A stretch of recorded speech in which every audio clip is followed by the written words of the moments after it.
ya, yang boleh, ya, ini adalah malam yang mungkin menurut kami pribadi malam yang ada kesedihannya. Jadi mas muslimin,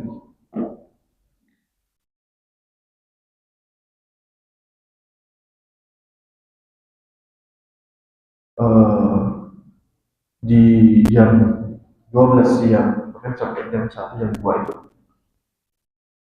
kita sudah akan bersafar ke kota Pekanbaru. Di situ di Masjid Abi Darda ada daurah doa,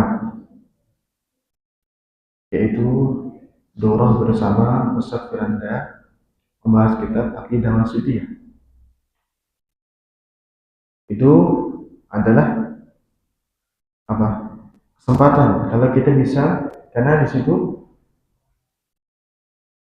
ya, untuk masuk daurah itu ada seleksinya dan banyak pesertanya. Yang diambil cuma 600, kan udah sampai ribuan, cuma yang diambil 600, beberapa dari Jambi termasuk anak pribadi.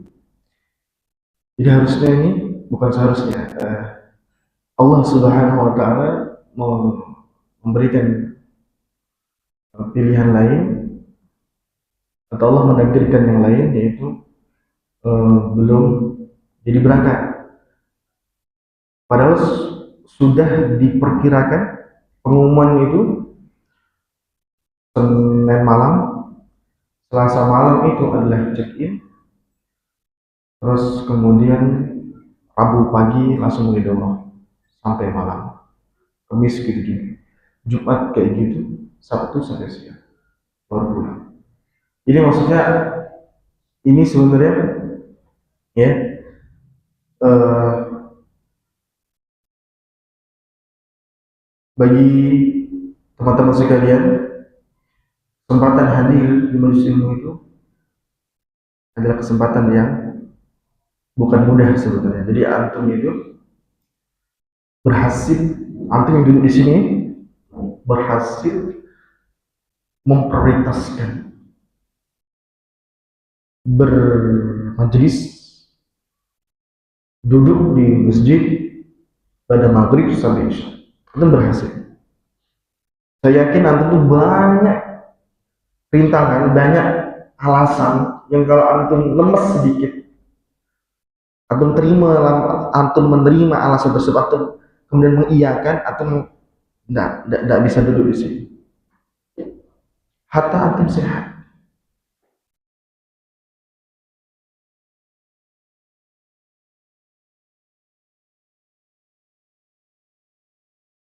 Kalau kalau kita ngobrol sama asatidah yang mau berangkat tadi, kami ada beberapa rombongan.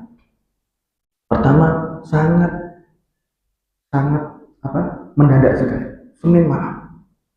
Yang kedua, mungkin ekonomi keuangan itu juga nggak sedikit ke sana pulang pergi, apalagi eh, kendaraan kita agak tua, itu boros bensin. Terus kemudian walaupun udah ditampung makan sama, kemudian ya, ketika ditelepon ada enam orang dari Jambi, yang lainnya daftar tapi belum keterima. Ditelepon ternyata ini nggak jadi, ini nggak jadi, ini nggak jadi. Itu bikin lemes. Artinya akan makin bengkak pembiayaan. Artinya kalau cukup 6 orang kita berangkat, iurannya masih terjangkau. Dan ketika sedikit makin bengkak pembiayaan. Dan kemudian orang semangat. Ya, cuma sedikit. Ini 10 jaman sampai sana. Belum lagi masalah di keluarga. Bagaimana meninggalkan keluarga? Bagaimana kondisi anak-anak kita? Anak pribadi, mahat masih kosong. Anak sakit. Dan ternyata siang anak pribadi ya gerges juga. Masya Allah. Untuk hadir saja, untuk hadir ada banyak alasan, ada banyak rintangan yang kemudian Allah Subhanahu wa taala menakdirkan yang lain. Padahal jelas-jelas di Pekanbaru ini kita ketemu asatidzah kita sudah janjian sebelumnya. Nanti mungkin satu hotel, udah lama gak ketemu, sama alumni juga. Terus kemudian ada asatidzah lainnya yang kita bisa saling share. Banyak sekali. Tetapi akhirnya anak pribadi menyampaikan kepada teman-teman, anak termasuk yang mundur. Bayangkan, ini teman-teman kalau nggak kuat semangatnya, nggak kuat azimahnya, nggak kuat tekadnya, selesai. Apa yang terjadi? Mereka berangkat. Entah sekarang sampai mana. Karena baru sore aja sampai sengaja. Jadi maksudnya gini, hadir nyampe duduk di Mersilungi itu adalah hasil dari antum-antum yang sudah berhasil memprioritaskan untuk hadir. Jadi itu tuh bukan gampang. Jadi kalau gampang semua bisa hadir, buktinya ya semua bisa hadir, ya semua bisa datang. Orang yang tahu nggak semua datang, orang yang sholat maghrib nggak semua duduk, yang duduk pun bisa jadi diberdirikan pulang. Ada banyak hal. Ya. Jadi sampai malam ini kita tuh terengah-engah, apa boleh tetap datang walaupun telat. Tapi nggak elok juga sama panitia telat. Gimana tetap mau datang? Jadi rasanya ini nih kayak jarang sekali terjadi. Jarang sekali ini momen-momen yang nggak tiap bulan. Antum juga momen-momen ini bukan tiap hari, ini sepekan sekali. Jadi mungkin ada kajian yang lainnya ya. Jadi akhirnya tiap hari kajian terus, itu di antara kita ini seperti itu. Tapi intinya adalah antum berhasil dulu di masjid itu berarti antum sudah berhasil mengalahkan, mengusir, menolak semua rintangan atau yang mungkin bisa jadi alasan. Tapi ternyata antum enggak. Jadi itu bukan usaha kita. La haula wala quwwata illa billah. Itu semua karena Allah yang menguatkan kita, Allah yang ngasih daya kita. Mau kita paksakan kalau Allah nggak kasih kuat kita nggak bisa. Nggak bisa datang, nggak bisa hadir. Akhirnya apa sekarang ini? Di Indonesia ini ada dua daurah. Daurah doa, satu di Sumatera itu di Pekanbaru, yang kedua daurah doa di Surabaya Setia Ali. Yang ini sama Syekh Anda, yang ini sama Syekh Syekh Al-Kinani sama Syekh Musim Futu Al-Musim, Fathi Al-Musim. Beliau muridnya Syekh Al-Badr. Jadi paling tidak sekarang apa yang kita lakukan kalau bisa hadir? Live streaming. Zaman media kita nggak bisa hadir. Ustaz Firanda tidak akan di live. Yang di live adalah yang bisa Ali dan Ketua. Jadi kita ikutin dari live minimal seperti itu. Karena doa itu bukan hanya untuk yang hadir sebenarnya, tapi untuk semua dai yang memang mereka sibuk dengan dakwah itu juga harus belajar. Di sebagian kita, anak baru kemudian tadi melihat daripada Mukhtasar Sahih Bukhari karya Syekh Al-Albani. Di situ beliau sebutkan dalam pembukaannya, ya, ini Mukhtasar sudah saya inginkan lama sekali untuk saya tulis. Kalau saya tidak liburkan kajian saya nggak akan bisa menulis sampai meninggal dunia. Karena dalam kajian itu bukan hanya penyampaian materi, tapi ada banyak obrolan bersama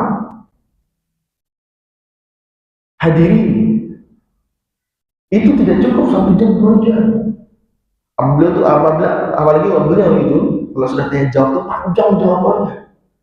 Berusaha tuh nanti mengundang ini, karena murid-muridnya lebih lebih apa lebih aktif, dan kalau bertanya ya penjelasannya panjang. Maka untuk itu beliau sebut ini mengganggu waktuku dan ini membuang-buang kesempatanku mumpung masih bisa menulis Mukhtasar Sahih. Akhirnya beliau stop, barulah beliau bisa menulis kitab Mukhtasar Sahih. Jadi para dai ini berpikir sering kajian itu bukan solusi, sering kajian untuk para dai itu bukan solusi. Apalagi setelah kajian ngobrolnya panjang sampai akhirnya kajian cuma sampai isya, pulang ke rumah setengah 10, jam 10. Apa itu obrolan setelah itu kan? Bukan kajiannya kan? Jadi dalam taraf dai sendiri, kajian yang rutin itu ya termasuk membuang-buang waktu produktif dalam belajar. Karena belajar itu tidak selalu menyampaikan. Belajar itu harus mengkaji, membaca lagi dan lainnya. Maka untuk itu, maaf muslimin muslimat rahmatullah, mudah-mudahan ada ya. Baik, kita hadir di sini semacam ini. Pertama ini karena Allah, kekuatan Allah. Yang ketiga, ini tuh emas, kesempatan yang mahal di sebagian kita. Maka pergunakan, maksimalkan. Kalau boleh itu ikat ilmu yang, kalau mungkin hal-hal yang berfaedah dan bermanfaat. Karena bisa jadi itu adalah yang merubah kita, yang menambah keimanan kita. Dan yang keempat, dalam bermajelis ingat ada hal yang lain, ada obrolan. Jangan sampai obrolan itu menghabiskan waktu kita. Apalagi kalau di Ustaz Abdul Hakim dulu waktu masih di Jakarta, beliau setelah tahu banyak mahasiswa itu Libya itu hadir, setelah itu tuh ngobrol sana, ngobrol situ, ngobrol situ, nggak langsung pulang gitu. Itu beliau tegur, beliau ingatkan jangan jadi kelompok-kelompok setelah kajian, pulang-pulang. Udah orang rumah udah lama nunggu kalian, pulang-pulang, pulang-pulang. Yang penting di masjid tidak boleh berkelompok, nggak ada berkelompok, pulang-pulang. Itu adalah realita dalam kajian. Nah kalau itu ya pergunakan waktu yang sebaik-baiknya dalam masalah ini. Baik, kita lanjutkan pembahasan kita insya Allah dalam kesempatan ini, di mana Syekh Shalih Fauzan hafizahullah mengatakan ya,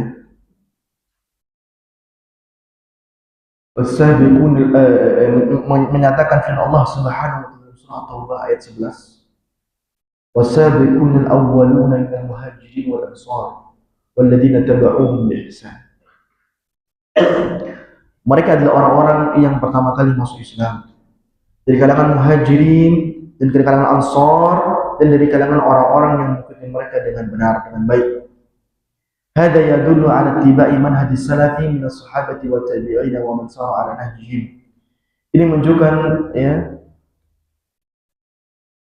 untuk mengikuti, ini menunjukkan ya, kepada kita semua bahwa mengikuti manhaj salaf itu dari kalangan sahabat, tabi'in dan orang setelah mereka yang mengambil metode mereka, itu adalah termasuk dalam ayat ini, walladzina tabauhum bi ihsan.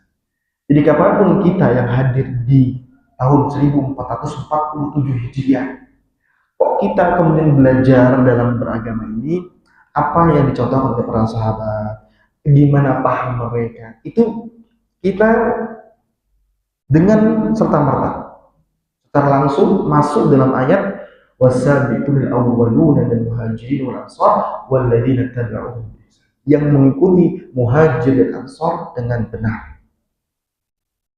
Jadi kalau cuma mengikuti tapi dengan benar, tidak dengan benar, itu belum termasuk. Artinya dia Islam, dia Muslim, tapi dia kemudian tidak peduli bagaimana yang benarnya, maka belum termasuk.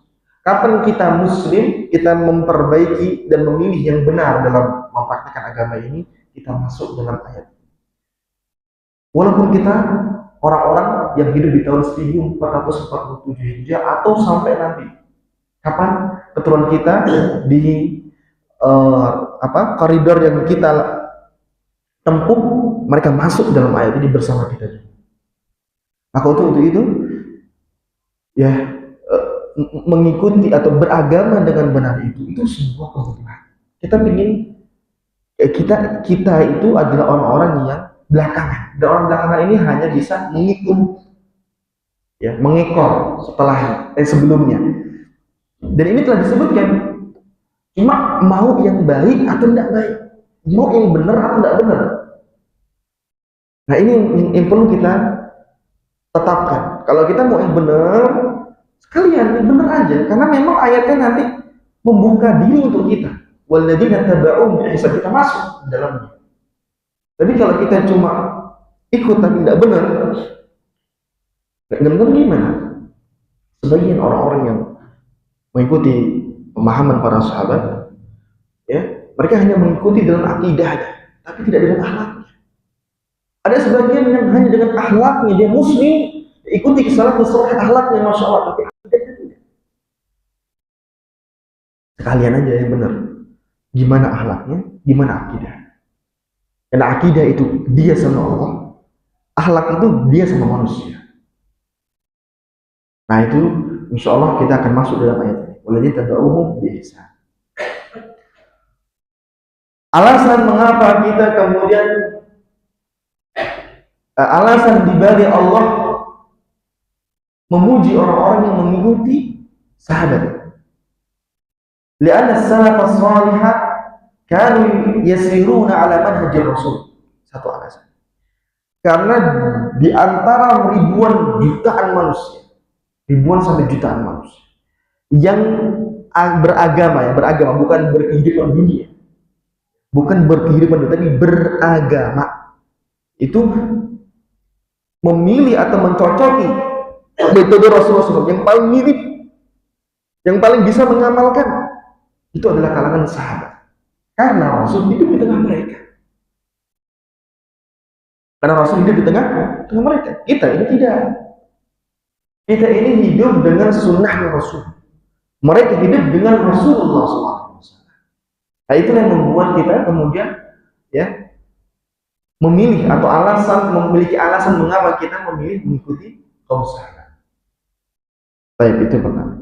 Yang kedua, wahum ahram bi fahmil kitab wa sunnah. Mereka adalah orang yang paling paham dengan makna Al-Quran dan Sunnah. Kenapa? Karena Al-Quran turun di tengah-tengah mereka. Ya, perkataan Umar bin Khattab ketika seorang Yahudi datang kepada dia mengatakan, Umar, satu ayat law nazalat alaina ma'syar yahud lattakhadna dzalikal yawm 'ida. Kalau sampai itu ayat turun kepada kami orang Yahudi, kami jadikan hari raya turunnya ayat tersebut. Kami jadikan hari raya pada hari turunnya ayat tersebut. Maka atau ayo ayat ini, ayat yang apa? Yang kamu maksud ayat yang mana? Kata orang Yahudi itu mengatakan, "Al-yawma akmaltu lakum dinakum wa atmamtu 'alaykum ni'mati wa raditu lakum al-Islam madinah." Pada hari ini aku telah sempurnakan untuk kalian agama dan aku cukupkan untuk kalian nikmat dan aku ridhoi untuk kalian Islam sebagai agama.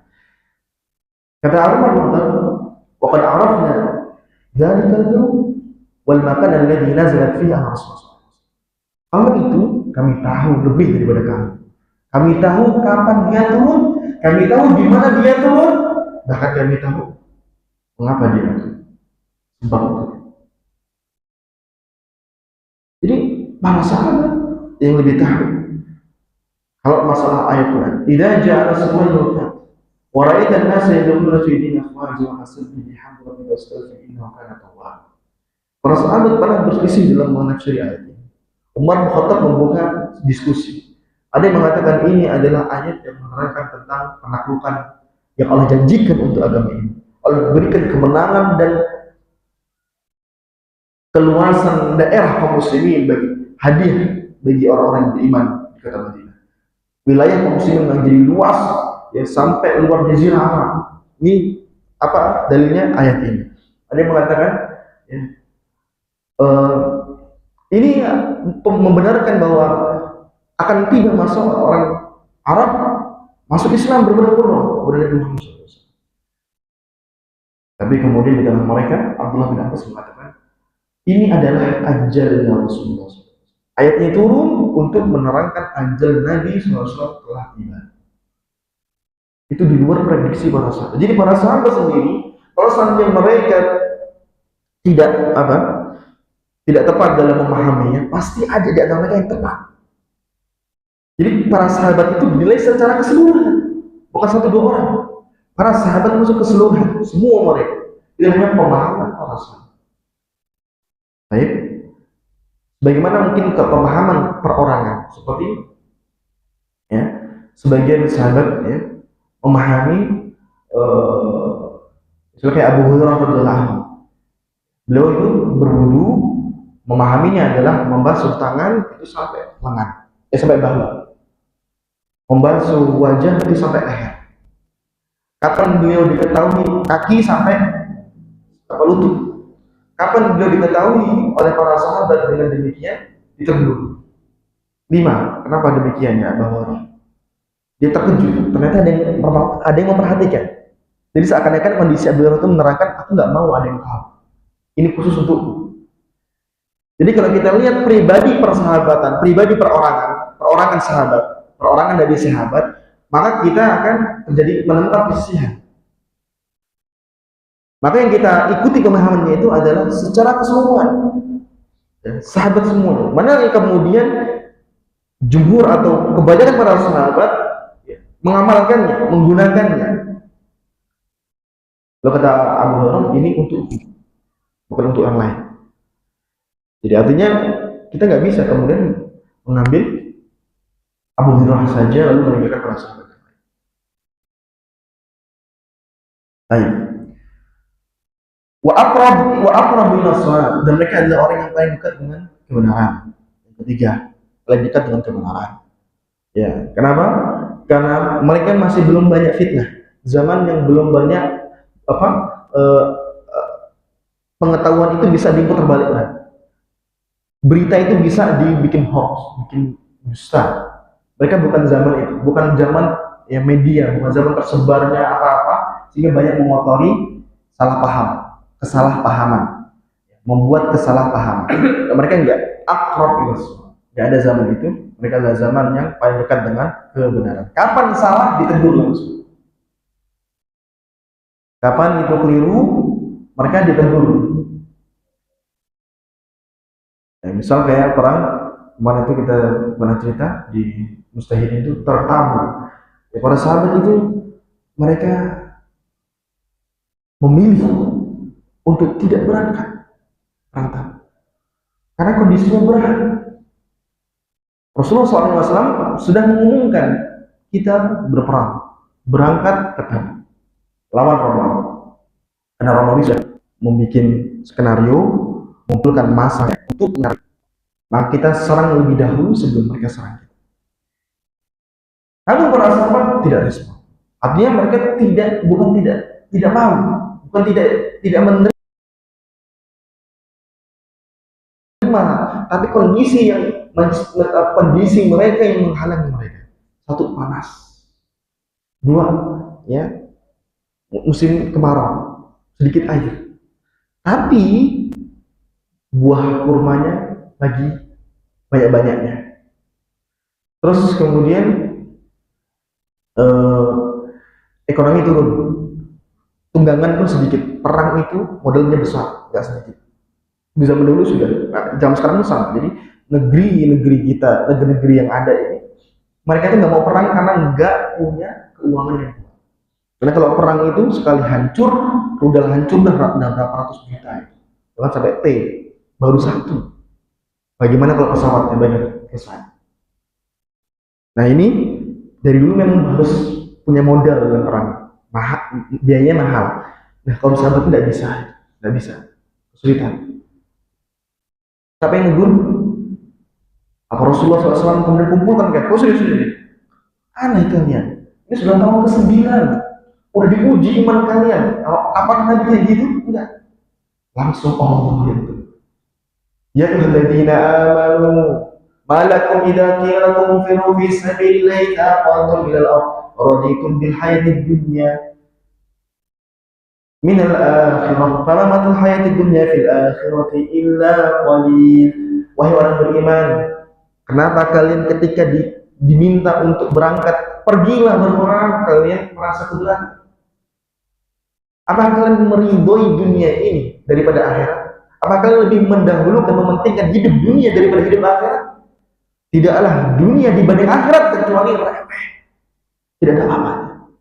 Illa tansuruh wa'adibukum adzaban. Kalau kalian tidak berangkat, kami siksa kalian. Allah langsung yang ngancam. Bukan hanya wa'adibukum adzaban wa yastabdil qauman ghayrakum. Kalian tetap tidak mau gerak, kami ganti kalian dengan kaum yang mau bergerak dengan Nabi. Dan kalian binasa. Coba kita hidup zaman itu. Ingat anak, ingat istri. Kalau saya mati menjanda istri saya, anak saya sama siapa? Meninggal. Uangan nggak ada. Kurma lagi buah-buahnya. Aduh, gimana?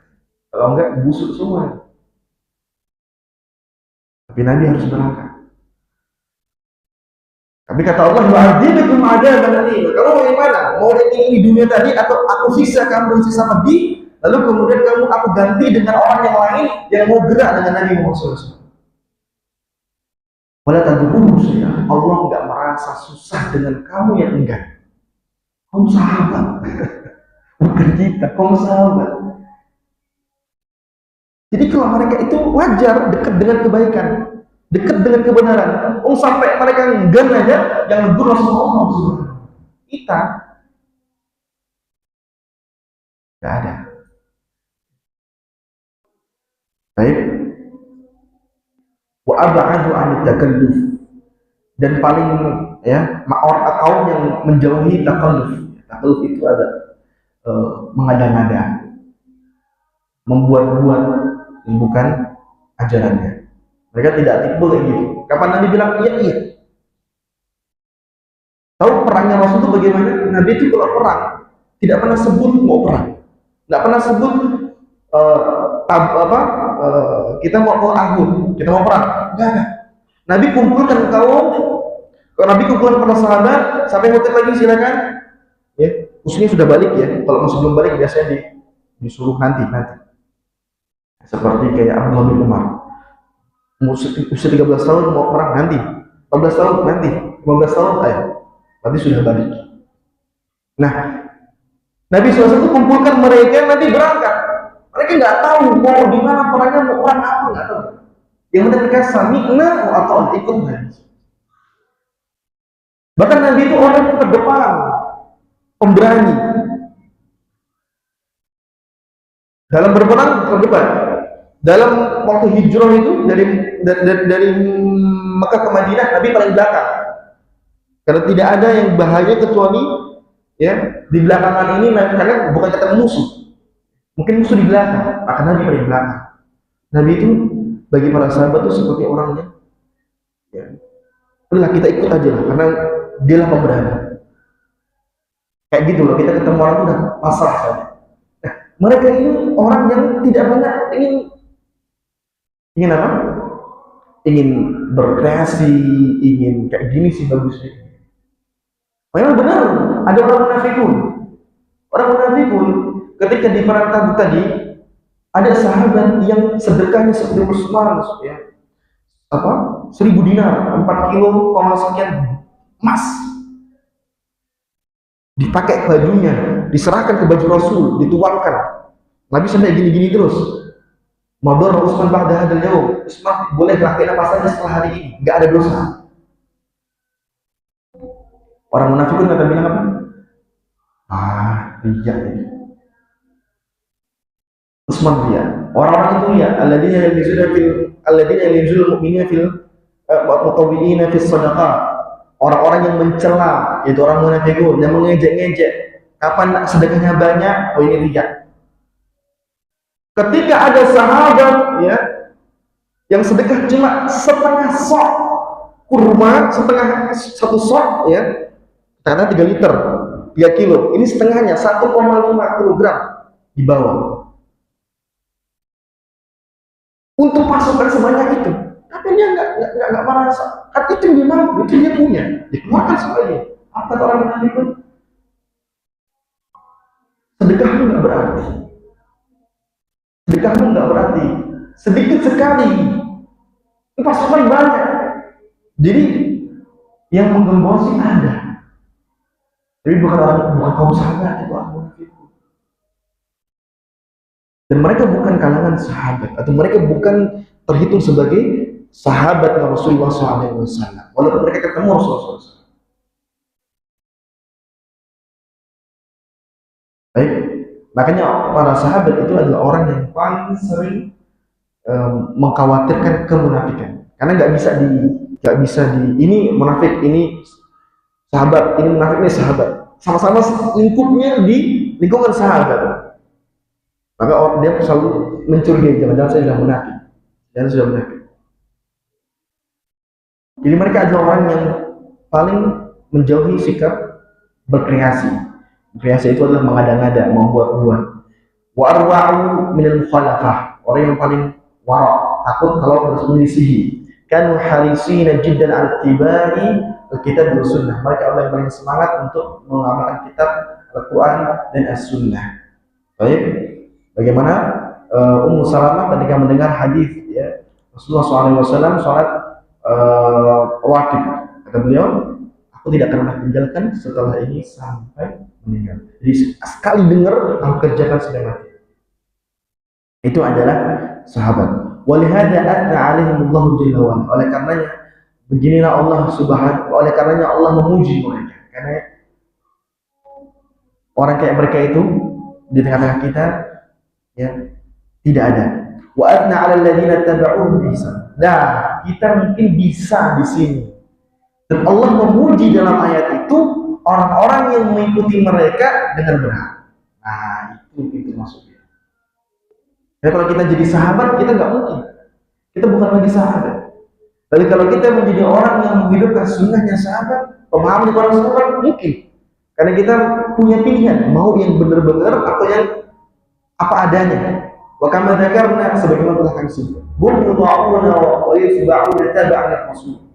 Tapi para sahabat itu diikuti ya, karena kita mengikuti Rasulullah SAW. Jadi para sahabat bukan diikuti istiqlalan, bukan diikuti dengan sendirinya. Karena ketaatan itu ya yang mutlak hanya kepada Rasulullah SAW.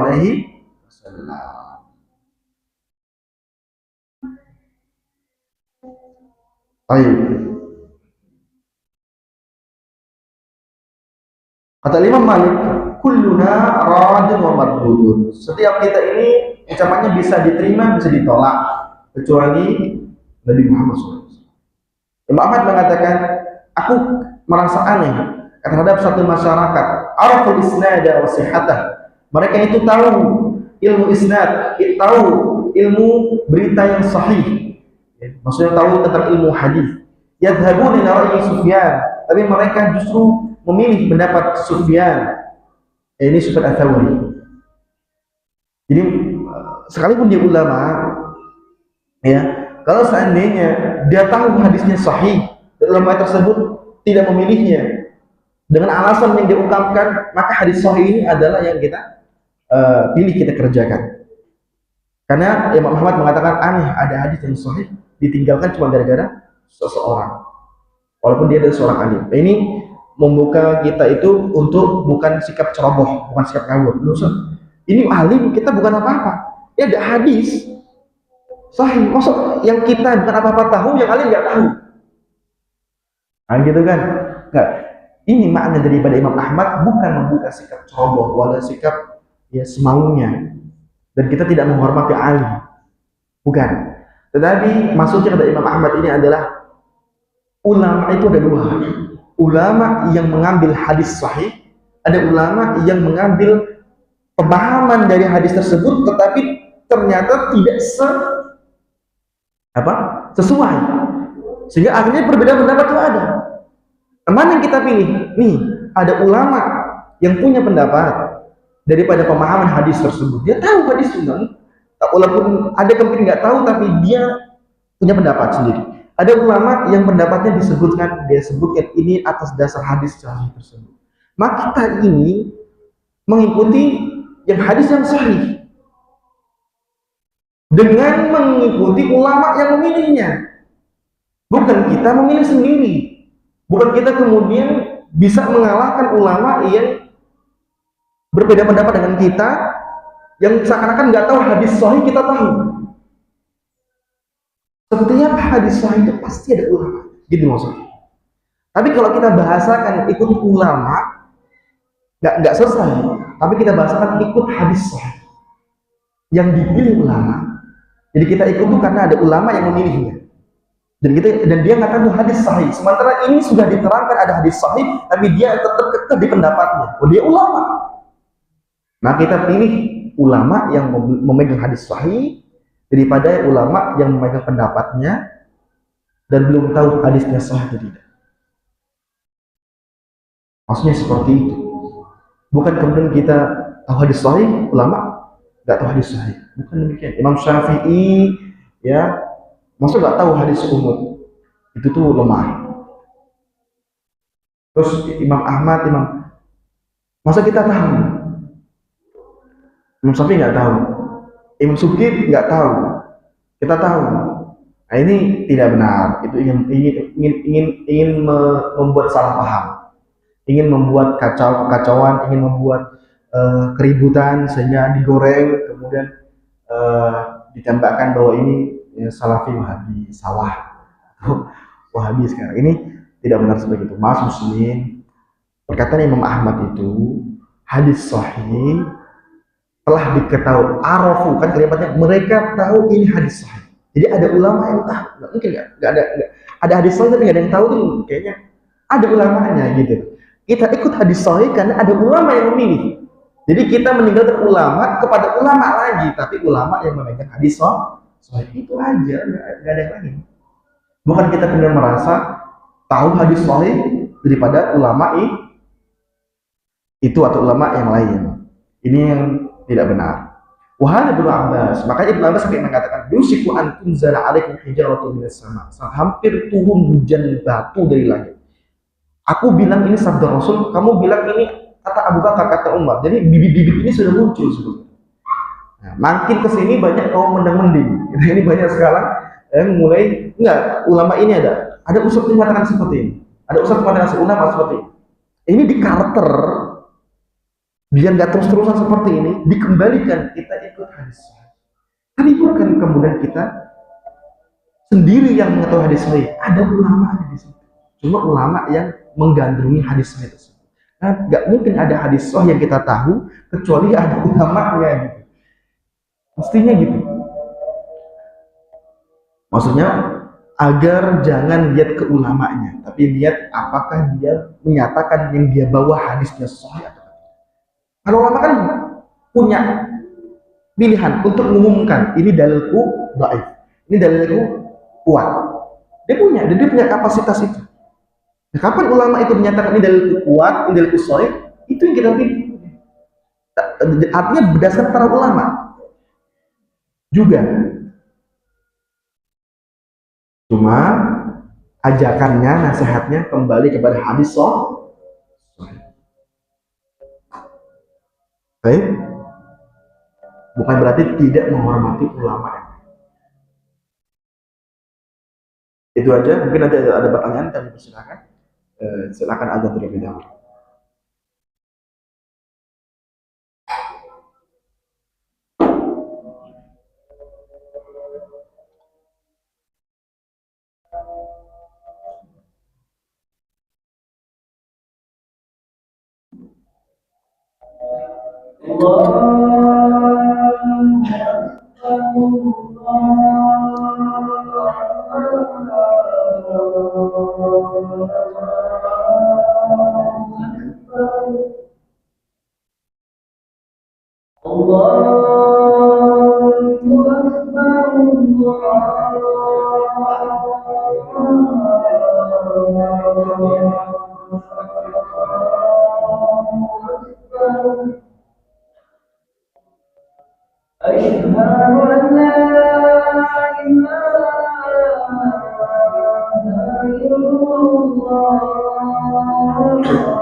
Wah.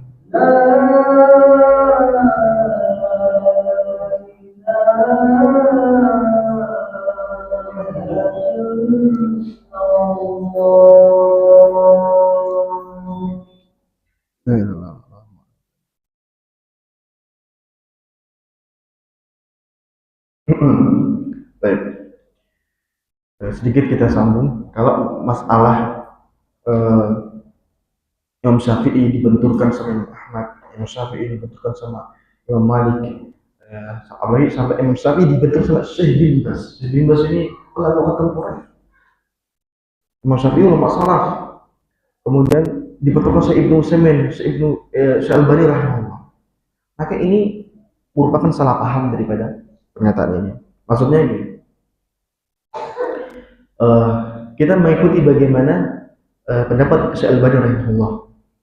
Ternyata pendapat Syekh Albani itu berseberangan dengan pendapat mazhab Syafi'i.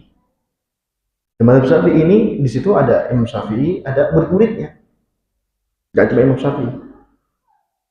Artinya bagaimana nanti mereka tuh nanti yang nggak terima, bagaimana Imam Nawawi, ulama hadis, lebih dahulu dari Imam Albani, Ibnu Hajar itu Syafi'i semua. An-Nawawi Asy-Syafi'i, Ibnu Hajar Asy-Syafi'i.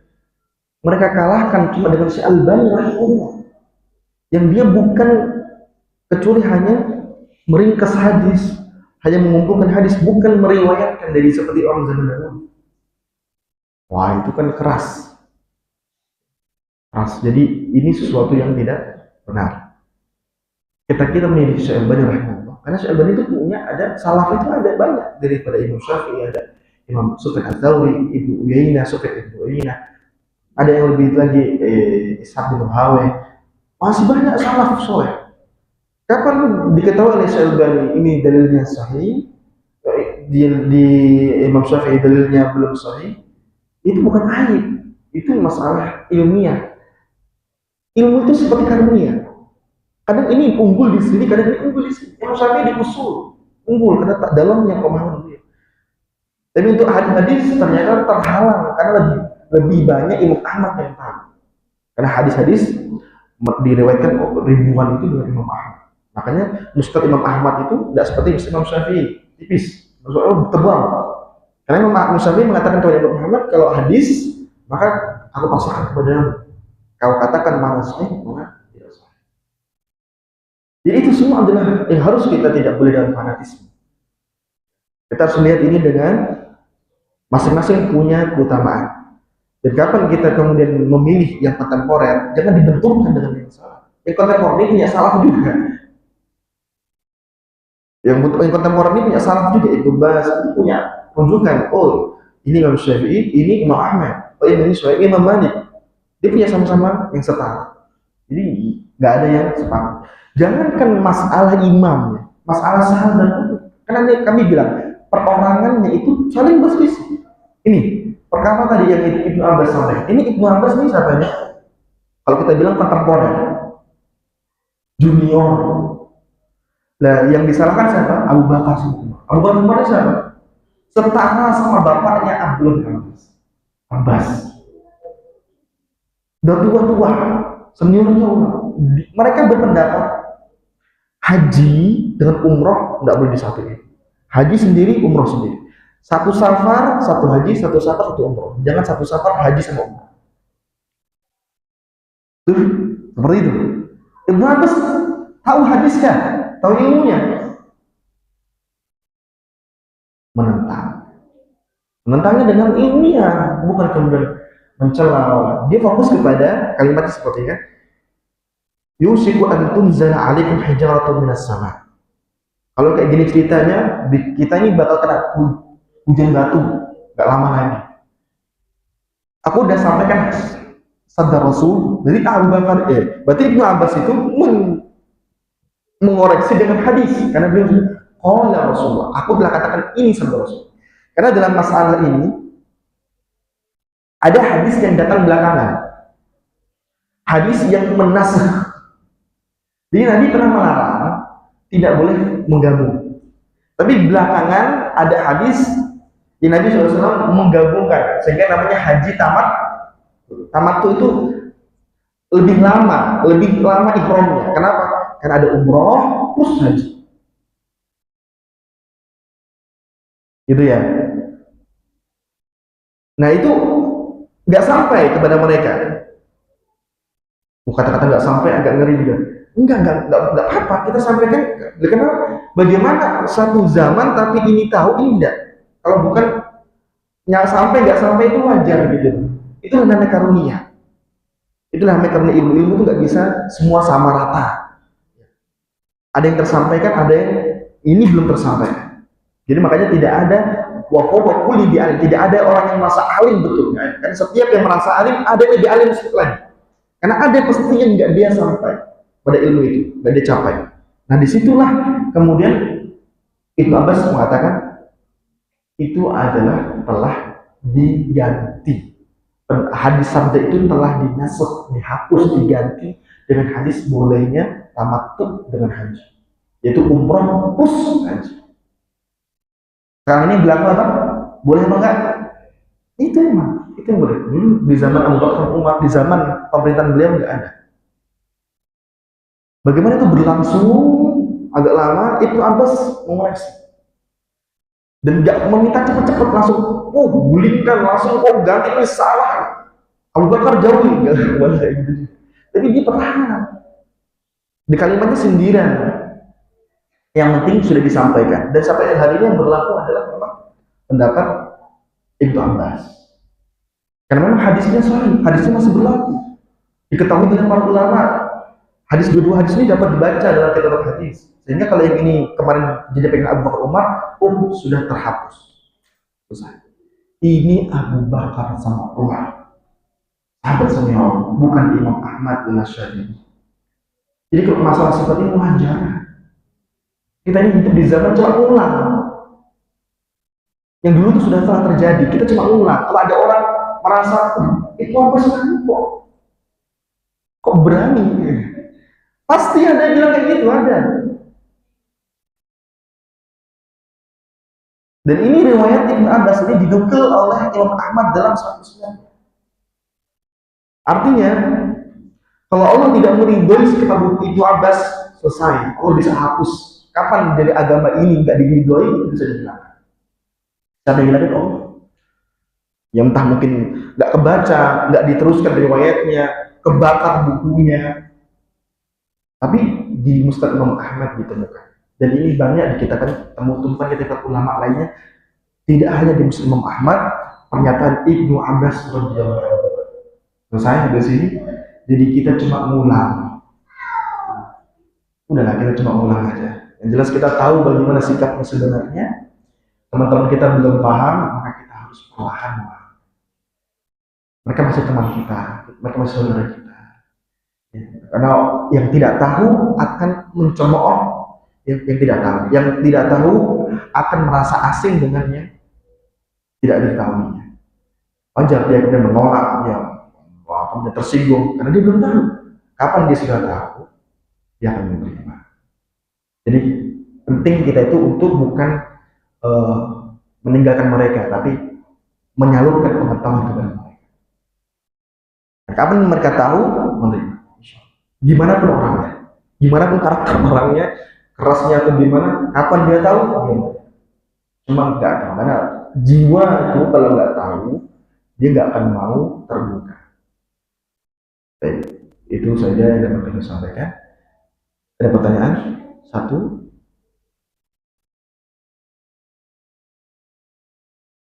Ya. Gimana posisi masyarakat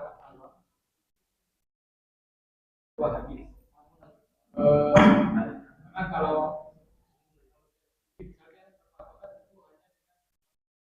karena tidak juga paham dengan ulama mana yang benar gitu ya. Nah kemudian bagaimana posisi sebagai orang awam untuk oh ini yang benar, tahu-tahu nanti muncul lagi informasi.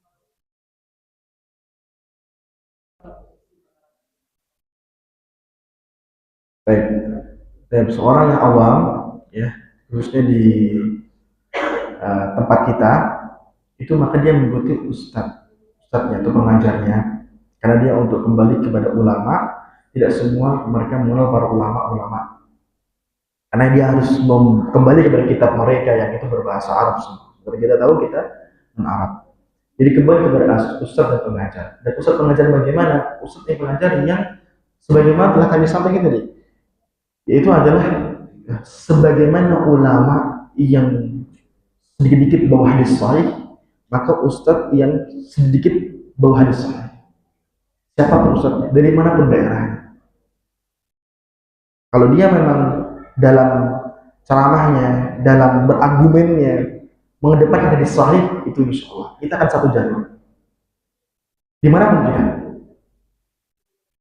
Dan bagaimanapun kondisi kita bakal ketemu di satu persimpangan karena sama-sama hadis sahih.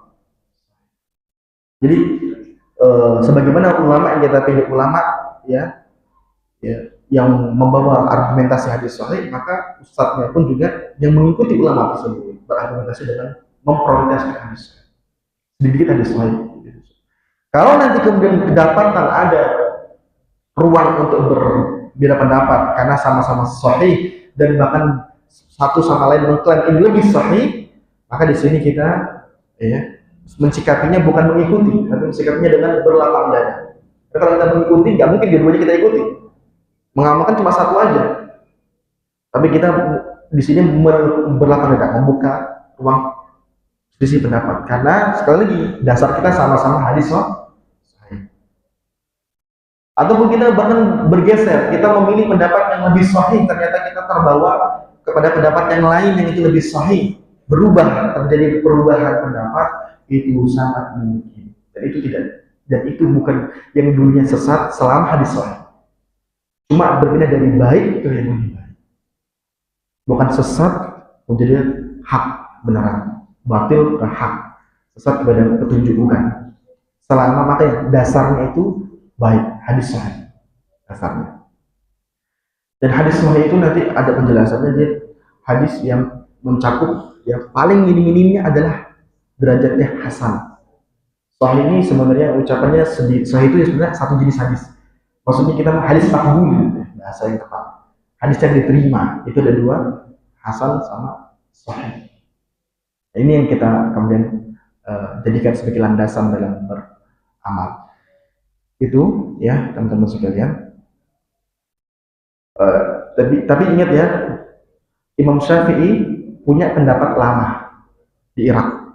Ketika pindah ke Mesir, rata-rata pendapatnya baru. Qaul qadim wa qaul jadid. Itu Imam Syafi'i. Kapan di Mesir ketemu Al-Laits, Imam Al-Laits ya, Imam ahli Mesir, hadisnya lebih banyak, hadisnya lebih banyak lagi. Imam Syafi'i belajar lagi, maka Imam Syafi'i bergeser pendapat. Itu hal yang wajar, itu bukan aib. Baik.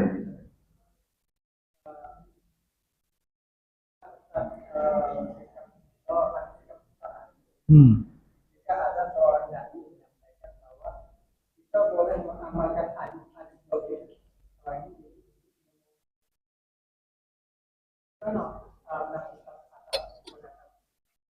Baik.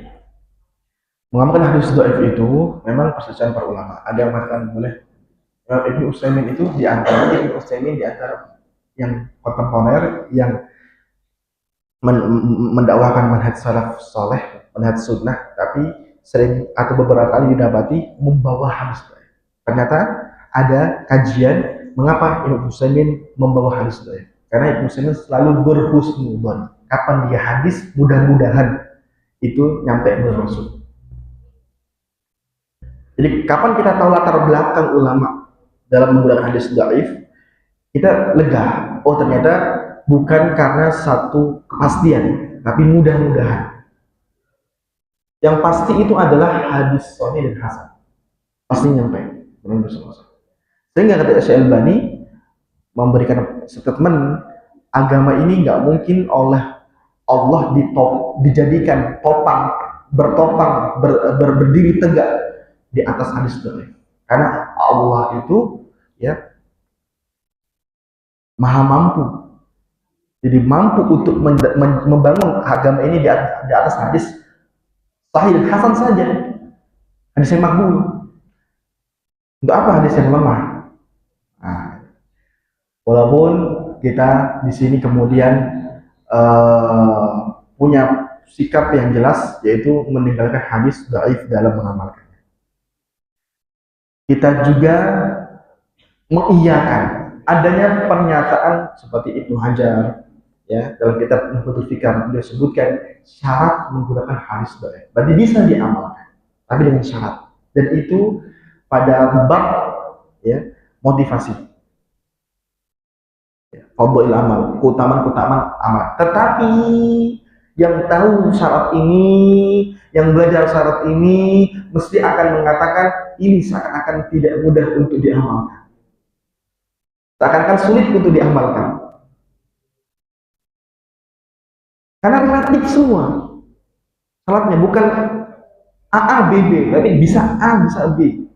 Jadi kalau mengamalkan tuh jadi bimbang juga. Di syarat itu pun sendiri tidak mudah diamalkan. Karena nggak baku. Seperti itu. Jadi menyebutkan hadis dhaif dengan menggunakan yang beda. Kalau menggunakan kita hadis yang sahih dan hasan, yang dhaif kita tidak gunakan. Tapi kalau menyebutkan, membawakan, menyampaikan ini hadis begini-begini ternyata sanadnya dhaif, maka itu masih diperbolehkan. Tapi bukan untuk landasan amal. Jadi gimana? Sebagaimana kitab-kitab hadis disusun yang sahih dulu, yang hasan dulu. Baru yang dhaif hanya untuk memperkuat, hanya untuk meramaikan. Nah, ini itu maksudnya. Tapi kan landasannya sudah sahih sama seperti ini. Itu cara kita bersikap dengan hadis dhaif. Setelah ada yang sahih dulu, baru kita gunakan hadis dhaif untuk meramaikan. Itu saja. Bukan untuk amalkan, hanya disampaikan untuk meramaikan. Demikian. Wassalamualaikum Muhammadin wasallam. Subhanallah bika asyhadu an la ilaha illa anta astaghfiruka wa atubu ilaik. Assalamualaikum warahmatullahi wabarakatuh.